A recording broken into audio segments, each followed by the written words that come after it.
My name is Carmen and I'm 34 years old. Right now I'm standing in the office I built from nothing 10 years ago, except today I was just fired from my own company. The woman who fired me, our new CEO, stood there with such confidence and arrogance, completely unaware of who I really was. She thought she was cleaning house, getting rid of what she called dead weight. Before I share what happened that morning, tell me where you're watching from and if you've ever been underestimated at work. Hit subscribe to hear how this power play backfired spectacularly. 10 years ago, I started Tech Vision Solutions in my garage with nothing but a laptop and a dream. Those early days were brutal. I remember surviving on instant ramen and coffee coding 18 hours a day until my eyes burned and my fingers cramped. My parents thought I was crazy, leaving my stable job at Microsoft to chase what they called a pipe dream. The first 6 months were the loneliest of my life. I worked alone debugging code at 3 a.m, answering customer emails at dawn and pitching to investors who barely gave me 5 minutes of their time. One venture capitalist actually told me I should find a male co-founder if I wanted to be taken seriously. That comment fueled my determination even more. By month 7, I convinced Mark to join as CTO. Mark was brilliant, a former colleague who believed in the vision when nobody else would. He took a 70% pay cut to join me. Together, we built the first version of our enterprise software that would eventually revolutionize how companies manage their supply chains. Jennifer came next as CFO. I met her at a networking event where she was the only other woman in a room of 200 people. She had just been passed over for partner at her accounting firm for the 3rd time. I offered her equity and a chance to build something from scratch. David joined as COO 3 months later, bringing 15 years of operations experience from Amazon. The 4 of us worked out of my garage for a full year. We converted my living room into a conference room for client calls. I remember one winter morning when the heating broke and we all sat there in our coats typing with fingerless gloves, still pushing toward our first major deadline. Our breakthrough came 18 months in. A Fortune 500 company was looking for exactly what we had built. The presentation was scheduled for a Tuesday. Monday night, our main server crashed. Mark and I stayed up all night rebuilding the entire demo environment from backup. I walked into that boardroom on no sleep wearing the same clothes from the day before under my blazer and delivered the best pitch of my life. 2 weeks later, we signed our first $2 million contract. That night, the 4 of us sat in my garage staring at the email confirmation. Jennifer started crying. Mark opened a bottle of champagne he had been saving. David just kept refreshing the bank account to make sure the deposit was real. As we grew, I made a strategic decision that would later become crucial to this story. I structured the company so that I retained 51% ownership, but I operated as what's known as a silent owner. My name wasn't on the website. I didn't do press interviews. I didn't speak at conferences. Why did I choose to remain invisible? It wasn't about hiding. It was about letting the product speak for itself. I had seen too many startups fail because they became about the founder's ego rather than solving customer problems. I wanted Tech Vision to succeed on merit, not personality. Only 5 people knew I was the majority owner, the original board members, our corporate lawyer, Robert, and of course Mark, Jennifer, and David. To everyone else, I was just another product developer who had been there from the beginning. For 3 years, this arrangement worked perfectly. I focused on product development, often working remotely from different countries as I researched new markets. I spent 6 months in Tokyo, 3 months in London, 4 months in Singapore, always studying how different markets could use our technology. Meanwhile, the company grew from our original 4 to 500 employees. We opened offices in 6 cities. Our revenue hit $100 million annually. The board brought in professional managers for different departments. I stayed in the background content to see my vision becoming reality. Everything changed when the board decided we needed what they called a marquee CEO. They wanted someone with a big name who could take us public. The chairman, Richard, called me while I was in Japan researching a potential partnership with SoftBank. The conversation was frustrating. Richard explained that several large investors were interested but wanted to see traditional corporate leadership. They had identified Victoria Sterling, a 45-year-old executive from our biggest competitor. She had a Harvard MBA, had been featured on the cover of Businessweek, and promised to triple our revenue in 18 months. I should have flown back immediately to vote against it, but I was in the middle of negotiating what could be our largest deal ever. I trusted the board to make the right decision. That was my first mistake. Victoria's resume was impressive on paper. She had turned around two struggling companies, though I later learned both had eventually failed after she left. She demanded a massive salary, a guaranteed bonus, regardless of performance, and complete autonomy to restructure as she saw fit. The board voted 6-3 to hire her. My vote wasn't counted because I wasn't present. Another mistake on my part. Victoria started on a Monday. By Friday, she had fired 50 people. She called it trimming the fat. The people she fired weren't fat. They were the heart of our engineering team. She eliminated the entire quality assurance department, saying we could outsource it cheaper. She cut the customer success team in half. From Tokyo, I watched our internal Slack channels explode with fear and confusion. Long-time employees were posting farewell messages. People who had been with us for years were packing boxes. Mark called me at 2 a.m. Tokyo time. His voice was shaking with anger. Victoria had just told him that real CTOs don't code and that he needed to focus on PowerPoints instead of product development. She had hired a consulting firm to evaluate our entire technology stack, people who had never written a line of code in their lives, telling us how to build software. I booked a flight home immediately, but I didn't announce my return. Instead, I decided to observe first. I wanted to see exactly what Victoria was doing before I revealed myself. I arrived back on a Sunday night. Monday morning, I put on my most unremarkable outfit, jeans, a plain grey hoodie, and the thick glasses I usually replaced with contacts. I pulled my hair back in a messy bun and wore no makeup. I wanted to blend in to see the company through the eyes of a regular employee. Using my old developer badge, which still worked because I technically was never removed from the system, I entered through the side door. The first thing I noticed was the silence. Our office used to buzz with conversation and collaboration. Now people sat at their desks with their heads down, afraid to talk. I made my way to the third floor where the development team sat. My old desk was still empty. I sat down and logged into my computer. Nobody recognized me.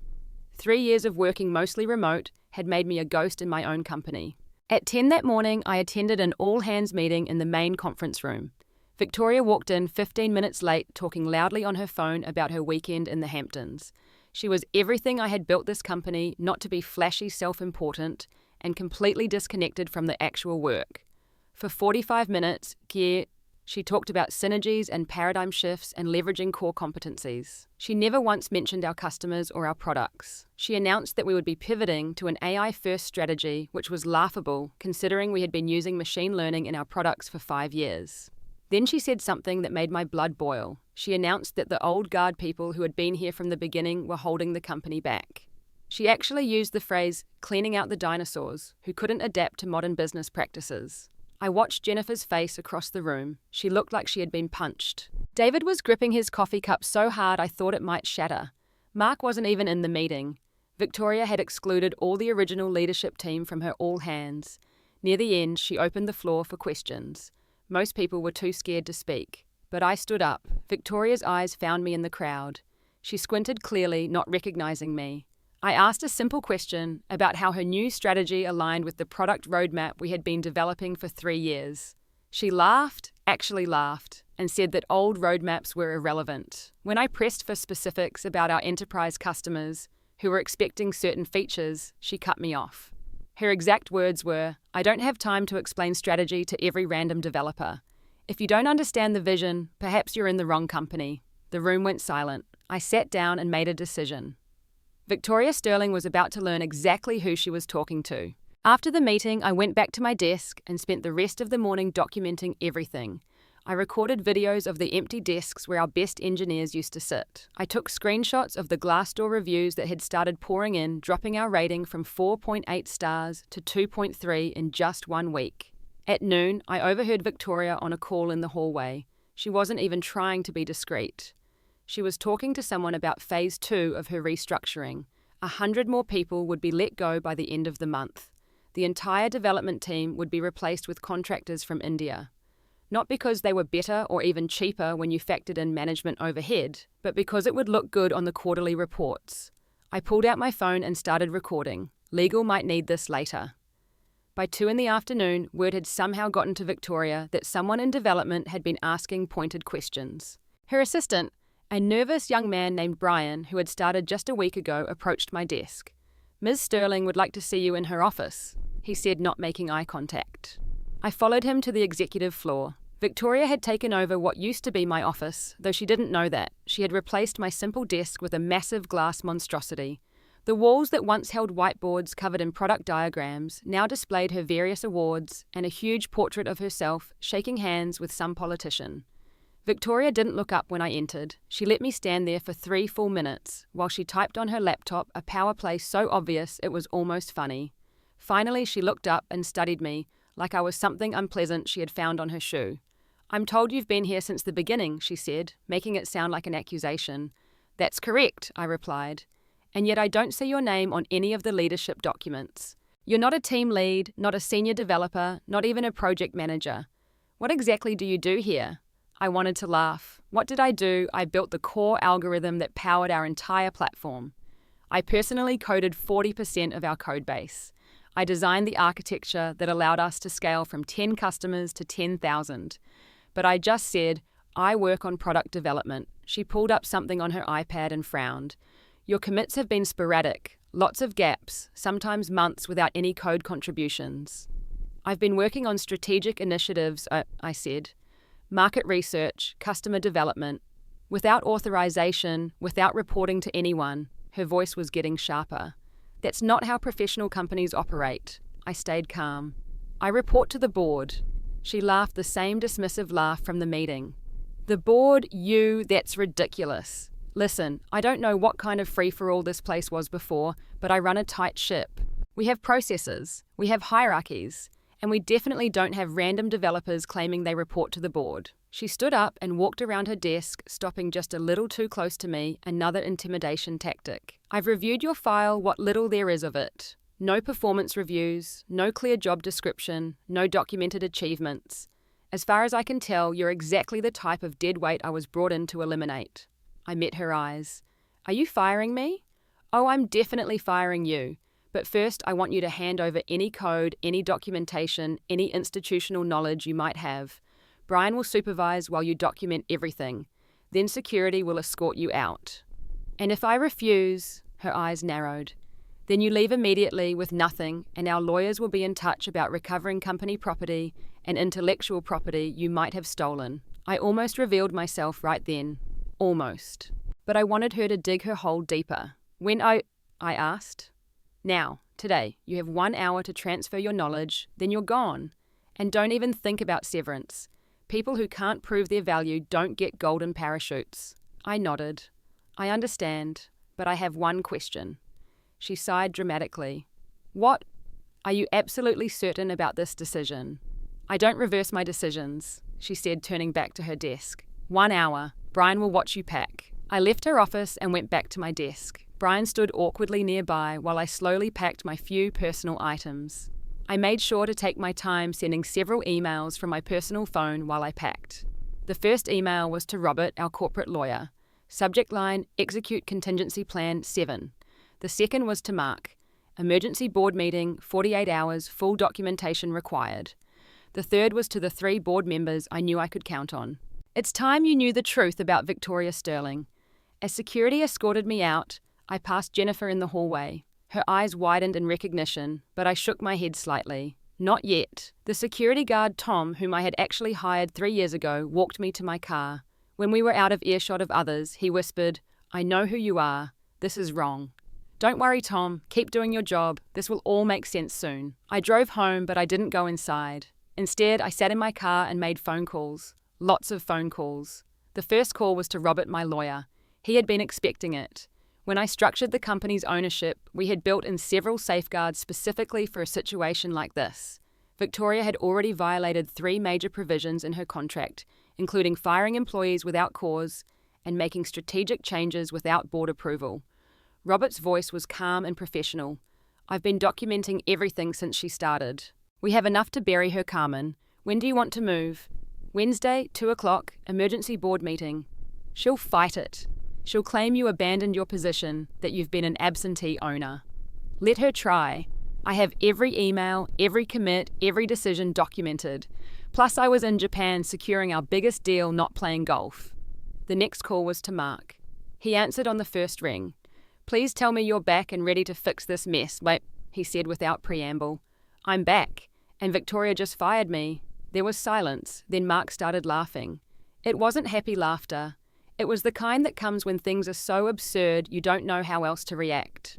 She fired you. She fired the founder and majority owner. This is beautiful in its stupidity.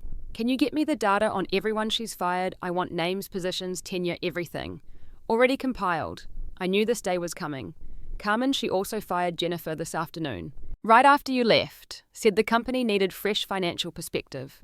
Jennifer, my CFO, the woman who had kept us profitable through 3 recessions and a pandemic. I felt my anger crystallizing into something harder and more useful: determination.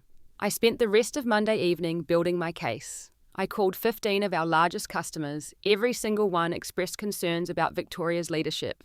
3 were considering cancelling their contracts. One CEO told me bluntly that if Victoria remained, they were gone. Tuesday morning, I received 37 emails from employees Victoria had fired. They all said variations of the same thing. They loved the company, they believed in the mission, but Victoria had destroyed everything good about TechVision. One email stood out. It was from Amy, a junior developer Victoria had fired on her first day. Amy wrote, "I moved across the country for this job. I believed in what you all were building." In one 5-minute meeting, she told me I wasn't strategic enough and had security escort me out.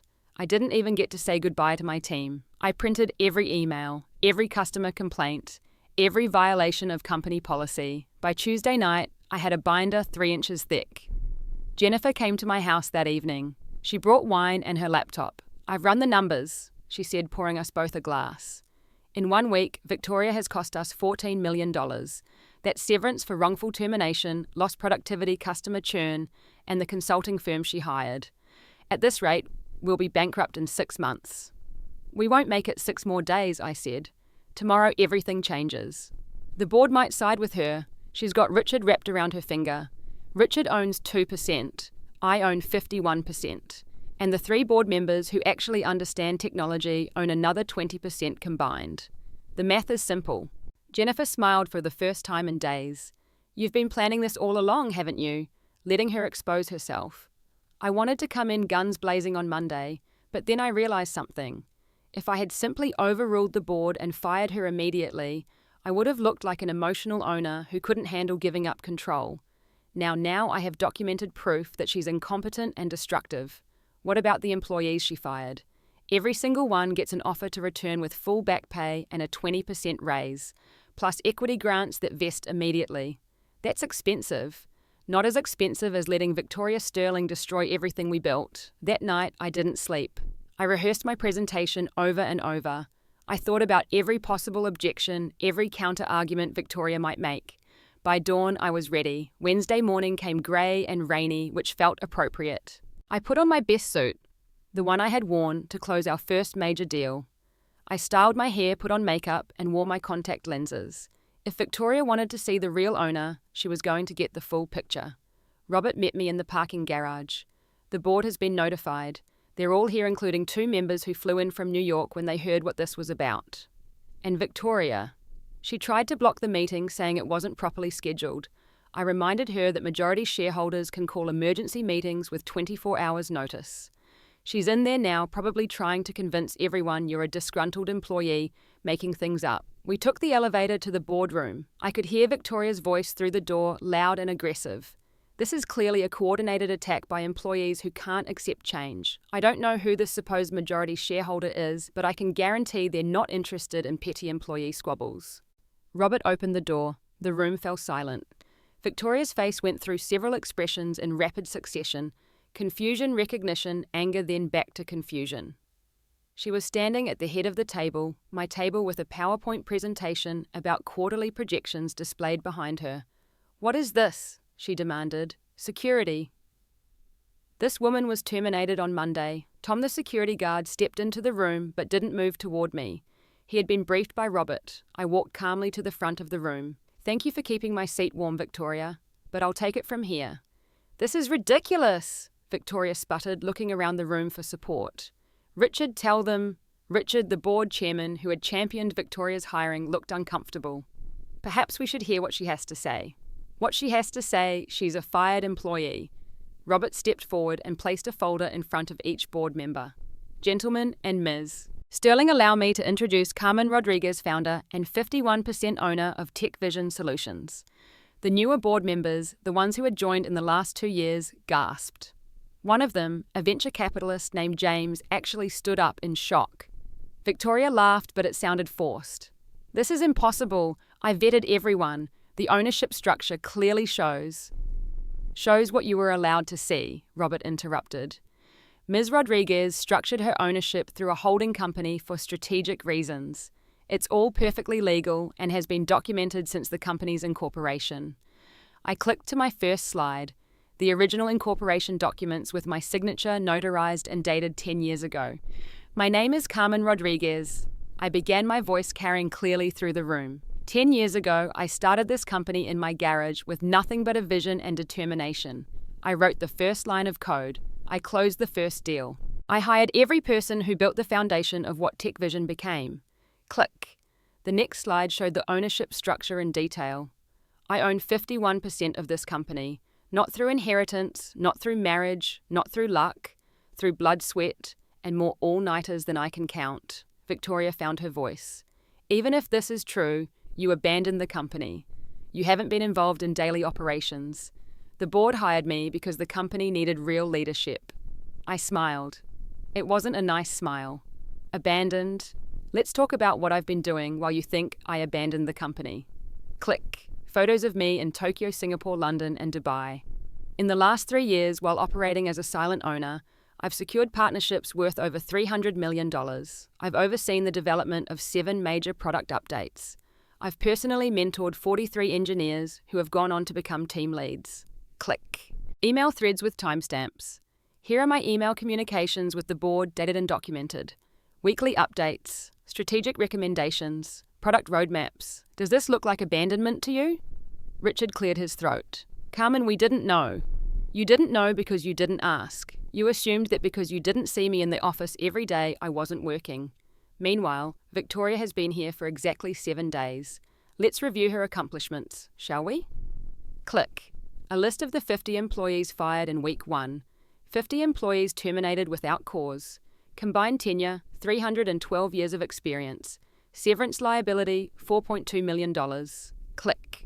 Customer complaint emails. 15 major customers threatening to leave. Potential revenue loss, $47 million annually. Click. Screenshots of Glassdoor reviews. Company reputation destroyed. Our recruiting pipeline has dried up. 3 accepted offers have been rescinded. Victoria tried to interrupt. Those were necessary changes to eliminate redundancy and increase efficiency. Really? Let's look at one specific termination. Click. Amy's photo appeared. Amy Chen, Jr. developer, 23 years old, moved from Seattle to join us. In 6 months, she contributed to 3 major features and received perfect performance reviews. You fired her on day 1 for not being strategic enough. You met her for exactly 5 minutes. She didn't fit the new culture, Victoria said defensively. What culture? The culture of fear you've created, the culture where people are afraid to speak in meetings, the culture where innovation is replaced by PowerPoints. I turned to face the board directly. But here's the truly damaging part. Victoria has violated 3 major provisions in her employment contract. Robert distributed another set of documents. First, terminating employees without documented cause or progressive discipline. Second, making strategic changes without board approval. Specifically, the plan to outsource our entire development team. Third, engaging a consulting firm without proper procurement process. A firm that happens to be owned by her brother-in-law. Victoria's face went red. Those are baseless accusations. I have the recordings. I said simply, your phone calls in the hallway aren't as private as you think. The room went completely silent. James, the venture capitalist, was reading through the documents with growing alarm. This is catastrophic, he said. We could be facing dozens of wrongful termination lawsuits. 47 to be exact, Robert confirmed. I've been fielding calls all week. Victoria stood up her chair, scraping loudly against the floor. This is a setup. You planned this. You let me make these changes just to embarrass me. No, I said calmly. I gave you every opportunity to succeed. You chose to come in like a wrecking ball, destroying everything in your path without understanding what you were destroying. I was hired to make tough decisions. You were hired to grow the company, not gut it. There's a difference between making tough decisions and making cruel ones. I clicked to my final slide, a simple ballot for the board to vote on Victoria's termination. Gentlemen, you have a choice. Keep Victoria and watch this company burn to the ground in 6 months, or admit you made a mistake and let us rebuild. Richard spoke first, his voice heavy with regret. Carmen, I owe you an apology. I pushed for this hire without fully understanding the situation. I motioned to terminate Victoria Sterling immediately for cause. Seconded, James said quickly. The vote was unanimous 8-0. Even the 2 board members who had been Victoria's strongest supporters voted against her. Victoria's composure finally cracked completely. She grabbed her laptop and threw it against the wall. You'll regret this. All of you, I'll sue every person in this room. Go ahead, Robert said calmly. We have documented evidence of embezzlement, specifically the consulting contract with your brother-in-law's firm. Would you like to discuss that with the authorities? Victoria's face went white. She grabbed her bag and stormed toward the door, but turned back for one last word. You think you've won? This company is nothing without professional management. You'll be begging me to come back within a month. I laughed genuinely this time. Victoria, we built this company from nothing to $100 million in revenue without you. I think we'll manage. She slammed the door so hard that a picture fell off the wall. The room sat in stunned silence for a moment. Then Richard spoke again. Carmen, will you resume as CEO? Temporarily, I said, until we find the right person. Someone who understands our culture and values. Someone who sees our employees as assets, not liabilities. The next morning, I arrived at the office at 6 a.m., 3 hours before most people got there. I wanted to be ready. By 7, Tom the security guard had helped me move my things back into the CEO office. I took down Victoria's awards and her portrait, replacing them with the original whiteboards. I threw out the glass desk and brought back my simple wooden one, the one I had bought from a garage sale when we first moved out of my house. At 8:30, I sent an all-company email. Dear TechVision family, I owe you an explanation and an apology. My name is Carmen Rodriguez, and I am the founder and majority owner of TechVision Solutions. For the past 3 years, I have operated as a silent owner, believing that the company would thrive better without the cult of personality that often surrounds founders. I was wrong. Not about avoiding the cult of personality, but about being so removed from daily operations that I couldn't protect you from someone who didn't understand or value what we've built together. Effective immediately. Victoria Sterling is no longer with the company.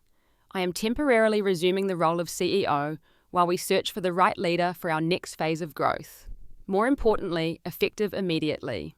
All employees terminated in the last week are offered their positions back with full back pay and a 20% raise. Those who choose to return will receive equity grants that vest immediately. We are reinstating our open door policy, our Innovation Fridays, and our commitment to work-life balance. The consulting firm hired last week has been terminated. Our product roadmap, the one you all contributed to, is back on track. I will be holding open office hours every day this week. No appointment necessary. Come talk to me. Tell me your concerns, your ideas, your frustrations. Help me understand how we can rebuild trust. This company was built on the belief that great products come from great people. That hasn't changed. You are not dead weight. You are not dinosaurs. You are the heart and soul of TechVision. Let's rebuild together.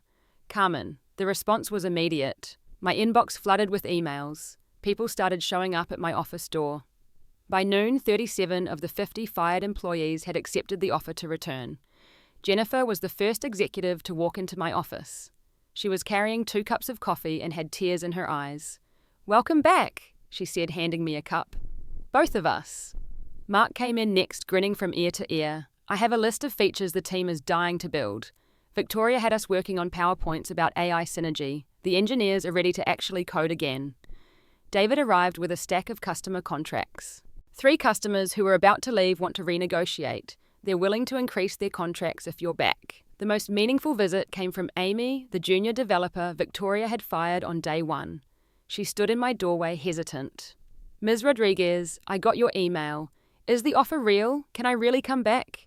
It's real, Amy, and I'm sorry. You never should have been put through that. She started crying. I thought my career was over. Victoria told me I wasn't strategic enough, that I'd never make it in tech. Victoria was wrong about a lot of things, but especially about you. I've seen your code. It's elegant, efficient, and creative. We need more developers like you, not fewer. Amy came back the next day. So did most of the others. The next few weeks were intense. I met with every team, every department. I listened to their stories about Victoria's reign of terror. Some were funny in retrospect, like when she tried to make everyone wear formal business attire to improve productivity and half the engineering team threatened to quit. Others were heartbreaking, like the single father she fired for leaving early to pick up his sick child from school. We instituted what I called the Healing Month. No major deadlines, no new initiatives, just time to regroup and rebuild. We brought in counsellors to help employees deal with the trauma of that week. We reviewed and improved our hiring processes to ensure something like this never happened again. The board was remarkably supportive. Richard, in particular, seemed determined to make amends. He personally called every customer who had complained and assured them that stability had returned. James, the venture capitalist, introduced us to 3 potential CEO candidates, all of whom understood and respected our culture. After extensive interviews and team input, we hired Marcus Thompson as our new CEO. Marcus had built and sold 2 successful companies, but more importantly, he believed in servant leadership. His first act as CEO was to spend a week working alongside different teams writing code, with the developers taking customer calls with support and even helping the facilities team reorganize the office. I returned to my preferred role as Chief Product Officer, though this time I didn't hide. I maintained and office-attended meetings and made sure everyone knew who I was and what I did. The mystery was gone, but the respect remained. 6 months later, we went public. The IPO valued the company at $2 billion. Every employee who had been fired and returned made life-changing money from their equity grants. Victoria's story took an interesting turn. After leaving TechVision, she found herself unemployable in tech. The story of how she fired the owner of her own company had become Silicon Valley legend. She ended up pivoting to a completely different industry, real estate, where presumably she could be as cutthroat as she wanted. But the most surprising development came 2 years later. I received an email from Victoria. It was long, thoughtful, and shockingly self-aware. She apologized for her behavior and admitted that her ego and insecurity had driven her to make terrible decisions. She had been so focused on proving herself that she destroyed the very thing she was hired to improve. I thought about that email for a week before responding. Then I invited her for coffee. We met at a quiet cafe in Palo Alto. Victoria looked different, humbler somehow. The designer suits had been replaced with simple business casual. The aggressive confidence had mellowed into something more genuine. I destroyed my own career, she said after we'd exchanged pleasantries. But more importantly, I hurt a lot of good people. I think about Amy sometimes, that young developer. Is she okay? She's more than okay, I told her. She's leading a team now. She's one of our best engineers. Victoria smiled and it seemed genuine. Good, that's good. We talked for 2 hours, about leadership, about ego, about the difference between strength and cruelty. At the end, Victoria asked me something unexpected. Would you be willing to mentor me? Not for a job, I'm not asking for that. But I want to be better. I want to understand what real leadership looks like. I said yes. We met monthly for a year. Victoria started her own small consulting firm, focusing on helping struggling startups with compassionate restructuring. She learnt to build up instead of tear down. Looking back now, 5 years after that fateful Monday, I see the whole experience as a masterclass in leadership failures and redemption. Victoria taught me something valuable, though not in the way she intended. She taught me that invisible leadership can be just as dangerous as tyrannical leadership. By hiding myself away, by operating in the shadows, I had created a vacuum that allowed someone like Victoria to come in and cause havoc. My intention to let the product speak for itself was noble, but it left our employees without a protector, without someone they could turn to when things went wrong. True power isn't about firing people on day one to establish dominance. It's not about making others feel small so you can feel big. True power is about building something so valuable, so meaningful, that it survives even when you're not in the room. It's about creating a culture where people thrive, where innovation flourishes, where mistakes are learning opportunities, not career enders. But here's the deeper lesson. Sometimes, the best revenge isn't revenge at all. When Victoria threw her laptop against that boardroom wall, when she stormed out in disgrace, I could have felt victorious. I could have gloated. Instead, I felt sad. Sad for her, sad for the people she hurt. Sad for what could have been if she had just taken the time to understand before acting. That's why I mentored her later. Not because she deserved it, but because transformation is always possible.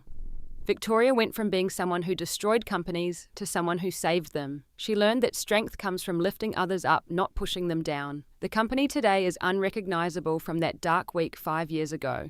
We have 2,000 employees across 12 offices globally. Our products help millions of businesses run more efficiently. We've maintained our culture of innovation and respect even as we've scaled. Marcus remains our CEO, and he still spends 1 day a month working alongside different teams. I'm still the majority owner, though I've distributed significant equity to employees. My 51% is now 35%. But that 15% created 300 millionaires among our staff. That's real wealth creation. That's real impact. Amy, the junior developer Victoria fired for not being strategic enough, is now our VP of engineering. She leads a team of 200 developers. When she got promoted, she sent me a note that said, thank you for seeing what Victoria couldn't. Jennifer, our CFO, who Victoria dismissed as outdated, just won CFO of the Year from Finance magazine. In her acceptance speech, she talked about the importance of leaders who trust their teams. Mark, our CTO, who Victoria told to stop coding, just received his 3rd patent for innovations in distributed systems. He still codes every day, and our products are better for it.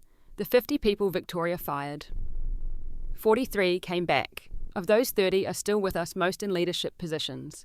They often joke that getting fired by Victoria was the best thing that happened to their careers, because of the equity grants they received when they returned. But beyond the individual success stories, there's something deeper here. We proved that a company can succeed without crushing souls.